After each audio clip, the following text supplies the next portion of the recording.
ರಂಜಿತ್ ನನಗೆ ಅಣ್ಣ ಇರ್ಬೋದು, ಆದರೆ ನನ್ನ ಕೈ ಹಿಡಿಯೋನ್ಗಿಂತ ಅವನೇನು ದೊಡ್ಡವನಲ್ಲ ಅತ್ತೆ. ನನ್ನ ಜೊತೆಲಿ ಹುಟ್ಟಿದ ಅಷ್ಟೇ. ಹಾಗಂತ ನನ್ನ ಭವಿಷ್ಯಕ್ಕೆ ಕಲ್ಲು ಹಾಕೋ ಪ್ರಯತ್ನ ಮಾಡ್ಬೋದು ಅವನು. ಅವ್ರ ಜೊತೆ ಸೇರ್ಬಿಟ್ಟ. ಅವ್ರ ಜೊತೆ ಅಂದರೆ ಸೂರ್ಯ ಅಂಕಲ್ ಜೊತೆ.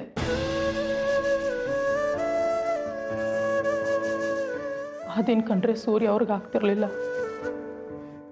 ನಿಮ್ಮ ಪ್ರೀತಿ ಆದಿಗಿಂತ ಆರ್ಯನ್ಗೆ ಸಿಗ್ಬೇಕು ಅನ್ನೋದು ಸೂರ್ಯ ಅವ್ರ ಆಸೆ. ಆದರೆ ಅದು ಯಾವತ್ತೂ ಸಾಧ್ಯ ಆಗಿರಲಿಲ್ಲ. ಅದಕ್ಕೆ ಆದಿನ ದೂರ ಮಾಡಿಬಿಟ್ರೆ ಅಂತ ಬೇಕು ಅಂತ ರಂಜಿತ್ನ ಮದುವೆ ಮನೆಗೆ ಕರ್ಕೊಂಡು ಬಂದು ಆದಿ ಕೋಪ ಬರೋ ಹಾಗೆ ಮಾಡಿ ಜಗಳ ಬಿಡಿಸೋ ನೆಪದಲ್ಲಿ ಆದಿನ ತಳ್ಳಿ ಇವತ್ತು ಈ ಸ್ಥಿತಿಗೆ ತಂದಿದ್ದಾರತ್ತೆ.